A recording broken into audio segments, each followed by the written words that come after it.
Hello everyone, welcome back to my channel. আমি মন্দিরা from Shimla. আমি আবারও নিয়ে চলে এসেছি নতুন একটা ভিডিও আপনাদের সামনে।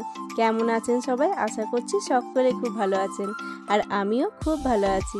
তো আমি আগের ভিডিও আপনাদেরকে যেমনটা বলেছিলাম, আমি ভিডিওটা শেষ করেছিলাম বারালাচার রাস্তাতে, আর ভিডিওটা শুরুও করলাম বারালাচা থেকে বেরিয়ে রাস্তাতেই। আর দেখা হবে বলেছিলাম সুরজতালে। তো আমরা এখন যাচ্ছি সুরজতালেরই পথে। বারালাচা জায়গাটা তো সত্যিই খুব সুন্দর, আর বারালাচা যাওয়ার রাস্তাগুলো আরও বেশি সুন্দর। রাস্তাগুলো আমার তো দারুণ লেগেছে। আপনাদের কেমন লেগেছে বন্ধুরা? অবশ্যই কমেন্ট করে জানাবেন। বারালাচা যাওয়ার রাস্তাগুলো সত্যিই মুগ্ধ করার মতন। আর আপনাদের সঙ্গে গল্প করতে করতে আমরা এসে পৌঁছে গেলাম সুরজতালে। এই হচ্ছে সুরজতালের ভিউ। চলুন সুরজতালটা ভালো করে আপনাদেরকে ঘুরিয়ে দেখাই। আমরা এখন দাঁড়িয়ে আছি সুরজতালে। এই যে আর সুরজতাল থেকে এই যে ভিউটা, আর এটা হচ্ছে লেক সুরজতালের। আর এই লেকটা হচ্ছে ইন্ডিয়ার 3rd হাইয়েস্ট লেক। এই যে আর এই দেখুন সামনেটাতে বরফও জমে আছে।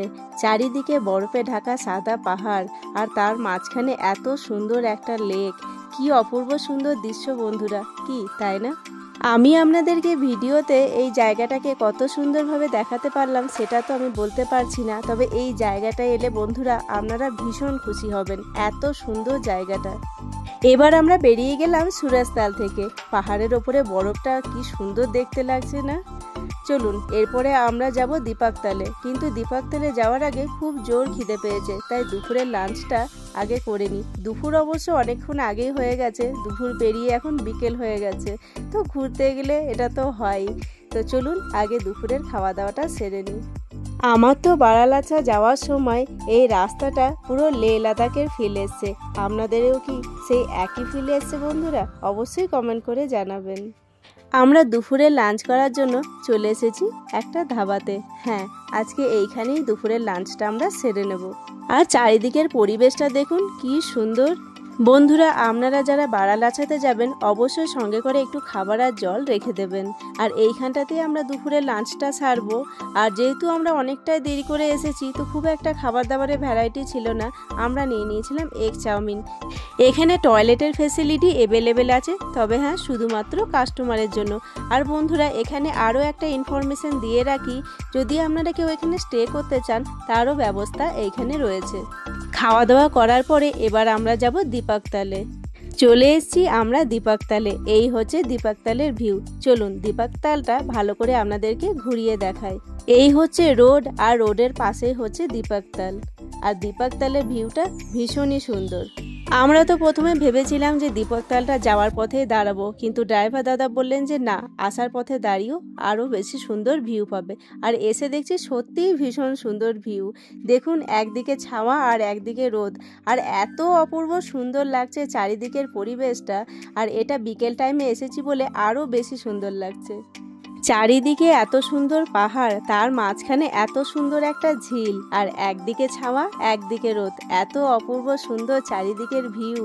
আর এইখানে কিছুক্ষণ দাঁড়িয়ে যদি সময় কাটানো যায় তাহলে মন তো ভীষণ খুশি হয়ে যাবে। কি বন্ধুরা, ঠিক বললাম তো? ইচ্ছে তো ছিল এই জায়গাটায় আরও কিছুটা সময় কাটাই, কিন্তু অনেকটা বিকেল হয়ে গেছে। আর এখান থেকে আমাদেরকে মানালি যেতে হবে, আর মানালি তো অনেকটা রাস্তা। চলুন এবার বেরিয়ে পড়ি। আর এই দেখুন সেই যাওয়ার সময় ওয়াটারফলটা দেখাচ্ছিলাম, তখন তো দাঁড়ানো হয়নি, তাই এখন চলুন একটু দাঁড়িয়ে ফটো তুলে নিই। এই ওয়াটারফলটা থেকে গিয়ে আরও কিছুটা দূরে আরও খুব সুন্দর একটা ওয়াটারফল আছে।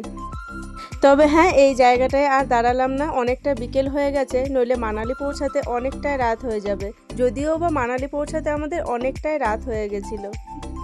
এই যে সামনের দিকে রাস্তাটা দিয়ে যাচ্ছি, এটা হচ্ছে কার্গিলের রাস্তা। এটা শুধু আপনাদেরকে দেখানোর জন্যই গাড়িটা এগিয়ে নিয়ে যাচ্ছিলাম, যাতে আপনাদেরকে সামনে থেকে দেখাতে পারি। এই যে এই বোর্ডটা দেখতে পাচ্ছেন, এই দিকে হচ্ছে কার্গিলের রাস্তা। আর আমরা ব্যাক করে গেলাম, আমরা তো যাব মানালিতে। তো আমরা মানালির রাস্তায় যাচ্ছি এইদিকে।